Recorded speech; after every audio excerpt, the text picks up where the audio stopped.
Hey guys, Paulie Kazanowski at you live here for the 7 mistakes not to do, and I am on mistake number 4. And mistake number 4 is a really good one, and I think it really coincides with any business. It doesn't even matter about, flipping houses or being a wholesaler or owning a restaurant or whatever, is knowing your numbers and knowing what things cost. And that was the biggest thing. When I first started, I didn't understand my numbers. I didn't understand the budgets, even though I knew a lot about construction, and I was really in depth with my construction knowledge. But I could honestly say that when you're doing a house, when you walk into a house and you don't know your numbers, that could be detrimental to your pocket. So that's number 4, is I'm saying know your numbers. And how do you get to know your numbers? Well, by having that back office person, and the more you flip and the more you do it, you get better. But having that back office person to keep all your numbers so that you can study your numbers.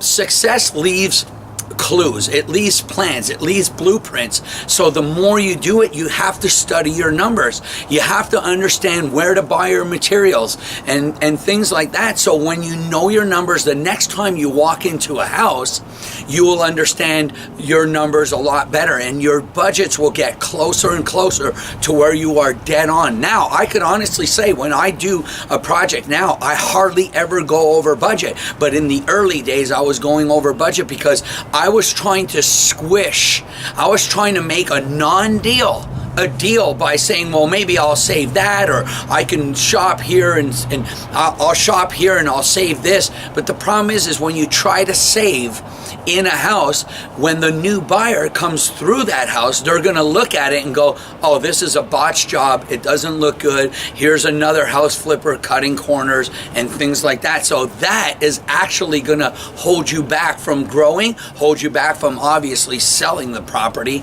and hold you back from really understanding how to do business. Because if you don't know your numbers, you can't make good calls. You can't make good calls in your business.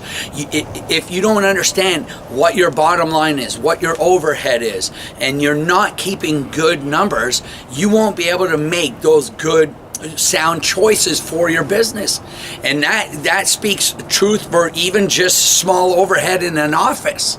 Even the small overhead that you have, the paper and just like, internet, and, if you have cable and all those things just in your office, you have to know your numbers. And again, most people in business, they don't have the slightest clue on what things cost. Even those little things like office expenses or having to pay people. And what I did a lot too in the early days was I just said, well, if I have more money than in the bank than that's going out, then I'm doing okay. But that's not the way to scale a business. That's not the way to run a business. And more importantly, that's no way to do business, because you will never be able to understand all the nuts and bolts that it takes to be able to really be an entrepreneur, a real entrepreneur, not just some fly-by-night entrepreneur, but an entrepreneur that has a brand, that has a marketing plan. What's your marketing budget? All of those things matter so that you can grow your business.